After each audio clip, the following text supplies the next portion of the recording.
everyone, my name is Gabby and today I'm going to be bringing you the Broadway musical book tag. This tag was created by Just Hannah Talking and I'm so excited to dive in and answer all of her lovely questions for all of you today. I've been looking through the content that I've posted on my channel recently and I haven't done a book tag in a significant period of time and I wanted to spice it up and post some different videos rather than the same old stuff. So naturally this was the tag that I decided to first go to because anything that combines my two favorite loves, books and Broadway, is something that I have to jump on board for. And I absolutely love the questions that Hannah put together for this tag. They're so creative and so well written, and genuinely when I was looking at books to pick out for the answers to these questions, I spent a pretty significant period of time pondering my shelves trying to pick the best ones because I really had to think about it, and I love that about this tag. So thank you so much, Hannah, for creating it. I will be linking her original video down below if you would like to go and check it out, which you definitely should. But without further ado, I'm going to dive in and answer all of her lovely questions for you today, so let's get started. Question number 1 is The Phantom of the Opera, a book with a villain that's past the point of no return, but you love them anyway. So for this question, I picked a bit of a cop-out answer, and I decided to go with Draco Malfoy from the Harry Potter series. So obviously Draco is not the central villain in the story, that would go to Voldemort, but I was thinking about all of the villains that I've read in YA stories, and there's not a single one that I find likable enough to consider as an answer to this question. But Draco is the one antagonist that I've read from that I actually came around to towards the end of the series, and I feel like that's because as he starts to grow older, he realizes that a lot of his antics and teasing and bullying and overall meanness towards Harry is kind of ridiculous, and he's starting to grow up and mature a little bit more, and with that he's starting to realize that his family and the people that he's associated with really aren't the best of people. I like getting to see that redemption arc from him, although obviously there are bigger problems going on in the series that it really doesn't get that much attention. And naturally when I think of Draco Malfoy, I think of Tom Felton, who I absolutely adore and I think is so sweet and wonderful. So I think for that reason I was able to come around to Draco a little bit more than I am with any other YA villain. I just loathe YA villains. I think that's just because they're horrible people and they do lots of shady and horrible things, and I don't find any of those things likable because I'm a goody two-shoes. So this question was hard right off the bat, but I picked a cop-out answer, so it's fine. We're gonna move on. Question number 2 is Les Mis, your favorite historical book. At the end of the day, this book can't be beat for its historical awesomeness. So for this I had to go with one that naturally was the perfect answer for me at the moment, and that is the Diviner series by Libba Bray. So this is the first book in a 4-book series, 3 of which are currently out in publication. The Diviners takes place in 1920s New York City and follows a group of teenagers that have special abilities, and because of that they are known as the Diviners because the abilities that they have are considered divine. And in this entire series, the Diviners team up together and use their special abilities to help solve situations that deal with the mystical and the occult. I absolutely love this series, not only because it has a great group of diverse characters and because it's very fast-paced and intense and thrilling, but I love the setting of 1920s New York City, and that's the reason why I ultimately picked up this series, and I feel like it's very well researched and very well written, and the book feels like it's taking place in that time period, and when you're reading it you just get so lost in the story, and because of all of the little mentions of different things that went on in the 1920s era, it feels like you're right there with the characters living in 1920s New York City, and that's exactly what I wanted from the series.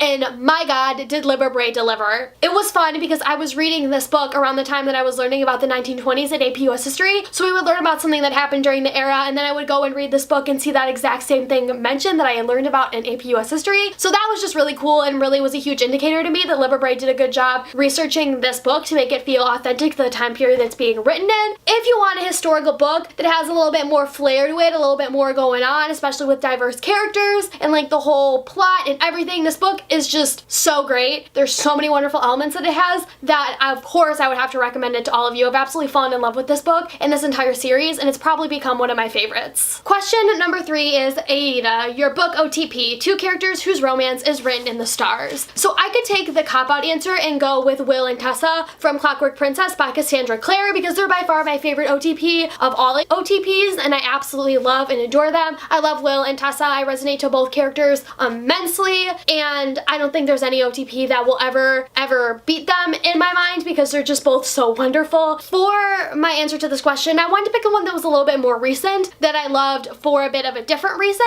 and that is Essa and Oliver from Zed and Gone by Emily Franz. So this book is not actually out in stores yet. It comes out in July, but I got to read and review it for Teen Reads, and Emily Franz herself actually sent me an arc of this book back in March, and I finally got around to reading it to review the book for Teen Reads, which was really special and wonderful. And I've developed a bit of a relationship with Emily Franz, and she's just so sweet and kind, and it was so nice of her to send me an arc of her sophomore novel. I'm not gonna get into too much of what Zed and Gone is about because I'll be talking about this book on my channel obviously at a later date, and then you'll see it in my wrap up and other things. But the thing that I think is so great about Essa and Oliver's relationship is that it's not really central to the story at all, but I feel like it's still incredibly well written. I feel like with a lot of YA romances, what you see is that it's very sensual in terms of the fact that a character is attracted to a person based on their looks or based on the fact that they find them very lustworthy. That's definitely not the case with Essa and Oliver's relationship. Both of them come from two very different backgrounds, and initially their meeting is very uncomfortable, but they have a mutual bond that ties them together, and that's sort of what starts the relationship because they start to confide in each other and start to have this level of intimacy that they don't really have with anybody else because they're able to talk about things that they don't feel comfortable sharing with other people in their lives. That is sort of what becomes the foundation for their relationship. Both of them have a mutual respect for each other and a mutual trust, and there's no need to like rush anything, and it's just really beautifully written, and I love that because I feel like a lot of the relationships you see are very like sexy and intimate and physical, and I liked this because it was more mental and emotional, and I don't think you see enough YA romances that are written like that, and I really truly loved it. When I read this question, I knew that I wanted to mention this book, not only because I think it's wonderful and I wanted to plug Emily Franz because she's a really sweet and great human being, but this relationship was one that was so different than anything that I've read that naturally I would want to be able to mention it all here for you because it's so great and wonderful, and like I mentioned before, I don't think you see enough romances like Essa and Oliver's in YA, and I absolutely love and adore the way that it's written in this book. Question number 4 is Wicked, an overhyped book that's just way too popular. This was another one that took me a while because I couldn't think of titles, but I had this moment when I was pulling other books off of my shelf to get for this tag. There was a moment where it sort of clicked and I figured out what my answer was going to be to this question, and it has to be pretty much any and all Sarah J. Maas books. Particularly for me, I enjoyed Throne of Glass when I was reading it, which was my freshman year of high school, and now I'm going to my senior year of high school, so it's been almost 4 years, which is kind of crazy because it definitely doesn't seem like that long ago. But I enjoyed them when I was reading them, but I think as I started to read more YA, the books to me just started to lose a lot of their appeal that they had when I was first reading them. I feel like Sarah J. Maas books are more romance-based now and are starting to lose their plot, and so I'm reading it and I'm just seeing like all these relationships between these characters, and that seems to be more of the driving force, and there's less plot. And the thing for me is that if there's gonna be a romance in a book, I want plot, I want something to go along with it because I can't just read solely romance books, and that's what it seems like Sarah J. Maas's books are turning into, and for me, I really don't get behind it, especially because now more than ever her books are starting to become a lot more sensual, and like I said, I really don't like those types of romances at all because it's just kind of uncomfortable for me to read, so I'm not really about that. I know there's lots of people out there that really love her books and adore them. She's a very popular author, so I can't by any means bash her books at all because I did enjoy them at one point. Just as I've started to grow as a reader, her books have just started to lose their appeal to me, and I think they're a little bit too overdone in my opinion, but I understand the love for them,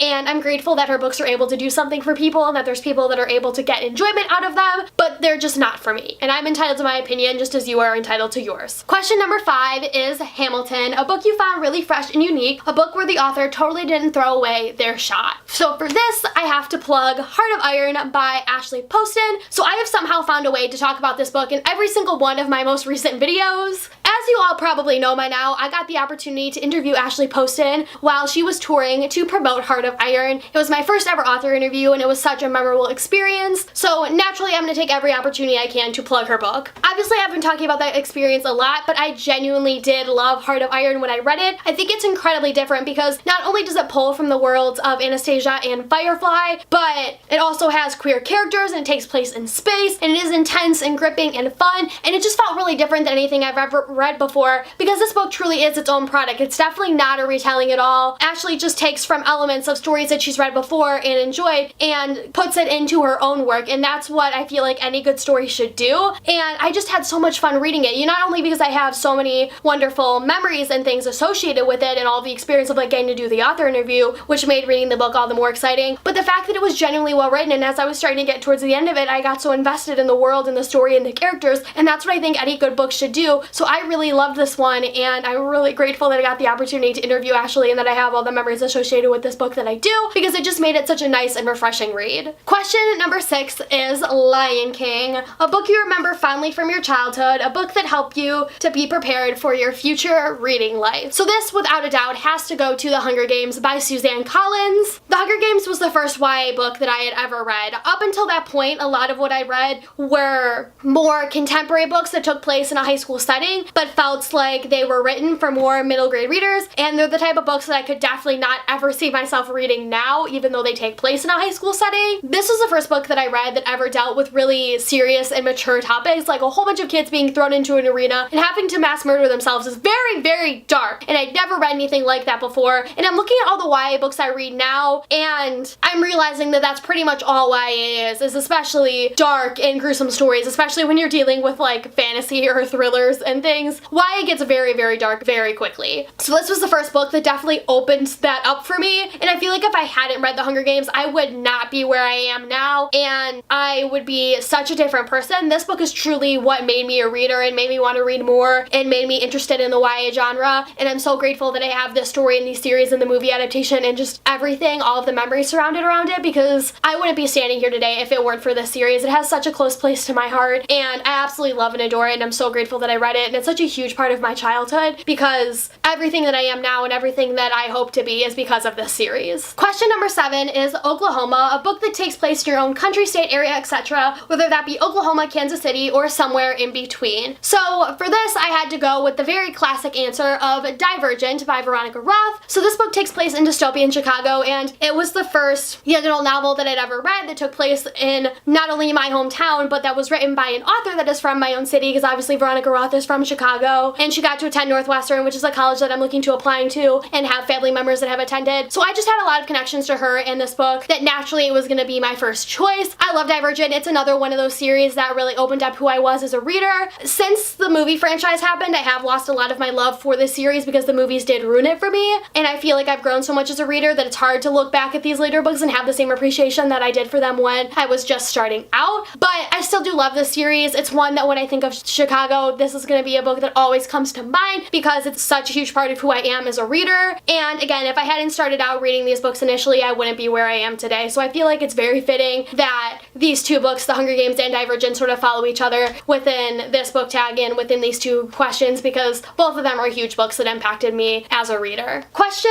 number 8 is Newsies, the book you are currently reading and carrying the banner for. So I am currently reading Ready Player One by Ernest Cline. I'm actually reading this book for summer reading. I'm taking 3 English classes next year, so I have 5 summer reading books I need to read, which is very anxiety inducing, but I'm reading Ready Player One for my lit and film class, so I'm gonna get to read books and watch their movie adaptations, which is pretty much what I do on this channel for fun. So I'm so excited to be taking that class, and over the summer we have to read Ready Player One, and then we have a study guide with like some questions that we need to answer, and it's gonna be pretty easy. I'm likely probably gonna be finished with this book by the time this video is up on my channel, but I'm excited to be reading it. I'm barely in it all. I think I'm like 2 chapters in and about to start the 3rd. I'm so far enjoying it. I was a little bit nervous about starting it because there is a lot of 1980s references and things in there that I wasn't sure that I would understand at all. I'm enjoying it so far. I'm interested to see where it goes. I'm interested to watch the movie adaptation because I know it's gotten a lot of mixed reviews. Since I'm not that far in, I really can't give that many opinions on it, but I am glad that I get to read it for summer reading because this was one that I was definitely thinking about picking up to go and read and then watch the movie when it came out, but I ended up not doing that, so now I get to read it for summer reading, so we're gonna see how it goes.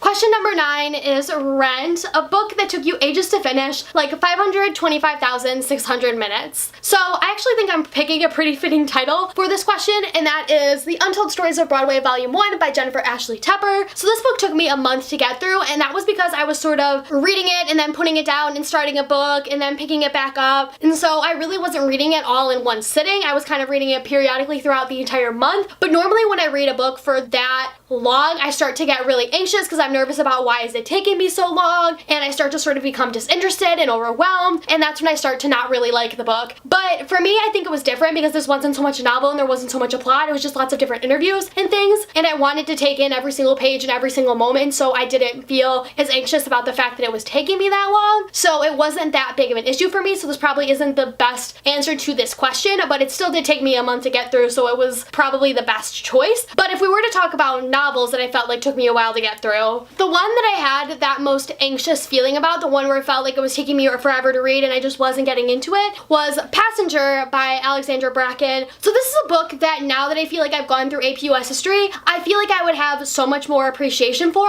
because it's time travel and it's historical, and I feel like that's right up my alley. But I was reading it right at the beginning of summer, and I looked back on Goodreads and I think it took me a week to get through, and I started it June 1st. So this is like the first book that I read going into summer, and I feel like maybe that was why, because right after coming out of school, last thing I want to do is read. Like, that's where I sort of feel like I need to take a brain break, and so I feel like that was probably why this book felt like it was a little bit elongated for me. And I'm also trying to think about like what was going on while I was reading the book, so I don't know, there could have been other factors that influenced that for me, and I definitely think if I went back to this book I probably would enjoy it more, because I definitely enjoyed Wayfarer a lot more than Passenger. But I did have that sort of anxious feeling about this book, I remember, and I wasn't as into it as I thought I would be, but I'm still glad that I read it, and I definitely think this would be one if I went back to I would enjoy it. But I feel like this was a good pick for this question because I do remember having that anxious feeling about why is this book taking me forever to get through, even though it did only take me a week. I guess when I was reading it I wasn't as into it as I thought I would be. Question number 10 is The Sound of Music, a book you'd like to give a shout out to before you say so long, farewell. So this is a book that I read recently that's a little bit different than anything I've ever read before, and that is The Woman in the Window by A.J. Finn. So this is an adult mystery thriller.